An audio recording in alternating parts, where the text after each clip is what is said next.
शांताकारं भुजंगशयनं पद्मनाभं सुरेशं विश्वाधारं गगनसदृशं मेघवर्णं शुभांगं लक्ष्मीकान्तं कमलनयनं योगिभिध्यानगम्यं वंदे विष्णु भवभयहरं सर्वलोकैकनाथं।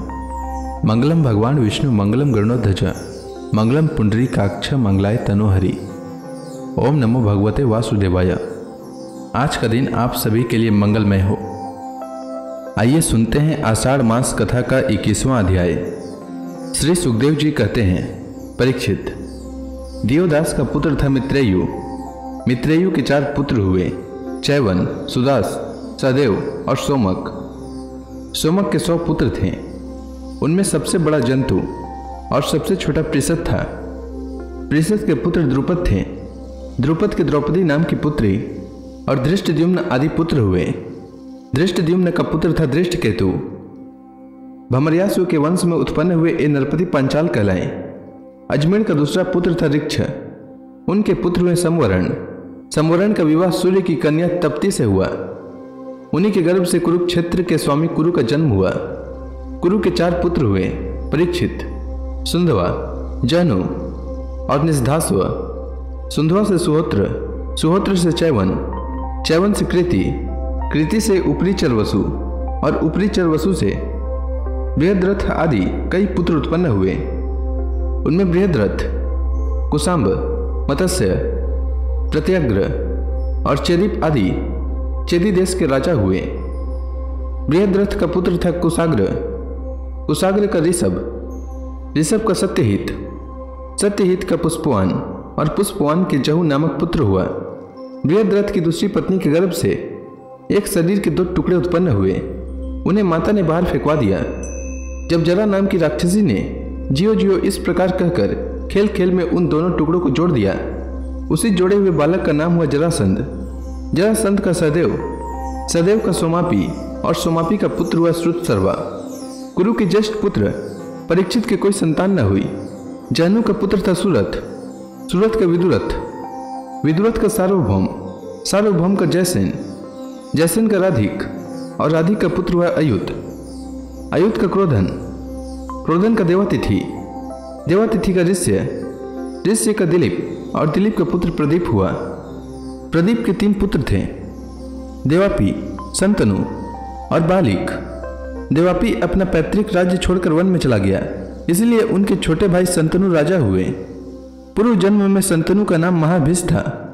इस जन्म में भी वे अपने हाथों से जिसे छू देते थे वह बूढ़े से जवान हो जाता था, उसे परम शांति मिल जाती थी। इसी करामात के कारण उनका नाम संतनु हुआ। एक बार संतनु के राज्य में 12 वर्ष तक इंद्र ने वर्षा नहीं की। इस पर ब्राह्मणों ने संतनु से कहा कि तुमने अपने बड़े भाई देवापी से पहले ही विवाह, अग्निहोत्र और राजपद को स्वीकार कर लिया, अतः तुम परिवेता हो, इसी से तुम्हारे राज्य में वर्षा नहीं होती। अब यदि तुम अपने नगर और राष्ट्र की उन्नति चाहते हो तो शीघ्र से शीघ्र अपने बड़े भाइयों को राज्य लौटा दो। जब ब्राह्मणों ने संतनु से इस प्रकार कहा, तब उन्होंने वन में जाकर अपने बड़े भाई देवापी से राज्य स्वीकार करने का अनुरोध किया।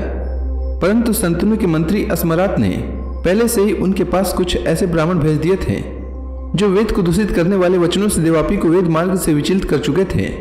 इसका फल यह हुआ कि देवापी वेदों के अनुसार गृहस्थाश्रम स्वीकार करने की जगह उनकी निंदा करने लगे, इसलिए वे राज्य के अधिकार से वंचित हो गए और तब संतनु के राज्य में वर्षा हुई।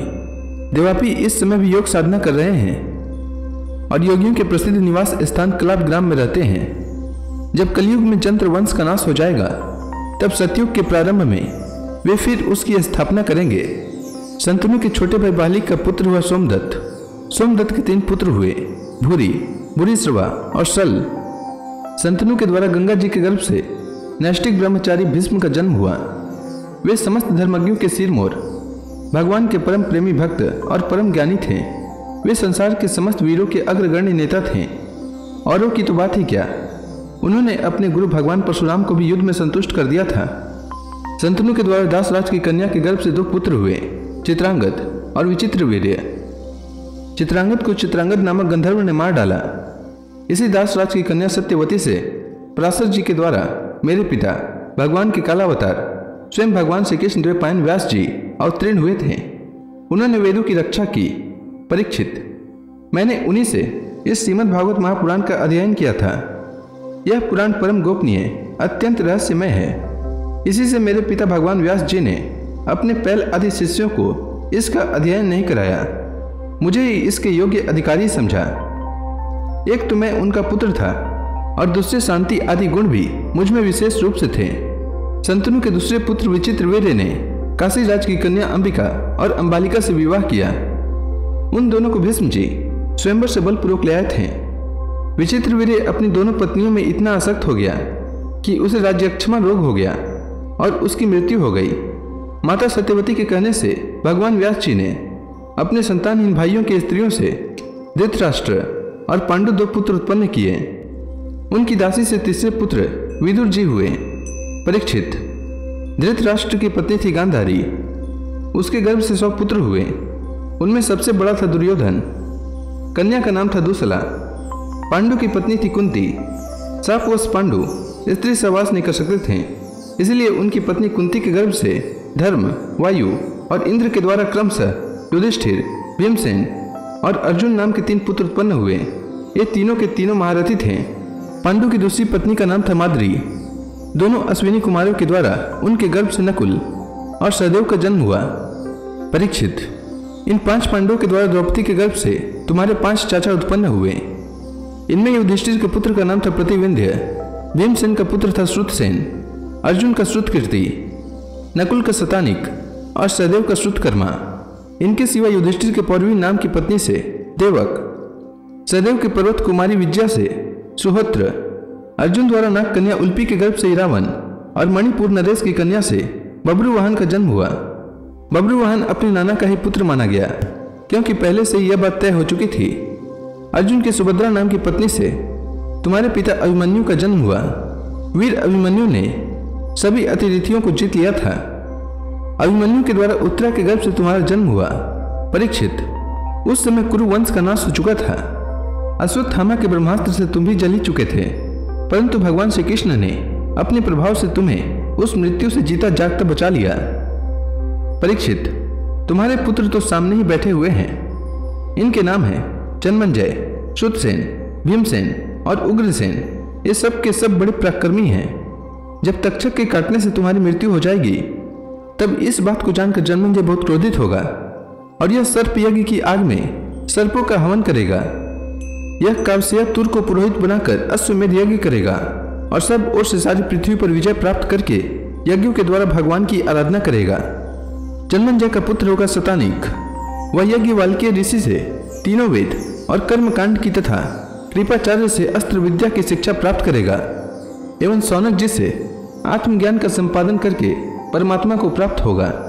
शतानिक का सहस्त्रानिक, सहस्त्रानिक का अश्वमेधज, अश्वमेधज का असीम कृष्ण और असीम कृष्ण का पुत्र होगा नेमित चक्र। जब हस्तिनापुर गंगा जी में बह जाएगा, तब वह कौशाम्बीपुरी में सुखपूर्वक निवास करेगा। नेमित चक्र का पुत्र होगा चित्ररथ, चित्ररथ का कविरथ, कविरथ का वृष्टिमान, सुनित का निर्चक्षु, निर्चक्षु का सुखीनल, सुखीनल का परिपल्व, परिपल्व का सुनय, तिमी से बृहद्रथ, बृहद्रथ से सुदास, सुदास से शतानिक, शतानिक से दुर्दमन, दुर्दमन से वही नर, वही नर से दंडपाणी, दंडपाणी से निमि और निमि से राजा छिमक का जन्म होगा। इस प्रकार मैंने तुम्हें ब्राह्मण और क्षत्रिय दोनों के उत्पत्ति स्थान सोम वंश का वर्णन सुनाया। बड़े बड़े देवता और ऋषि इस वंश का सत्कार करते हैं। यह वंश कलयुग में राजा क्षेमक के साथ ही समाप्त हो जाएगा।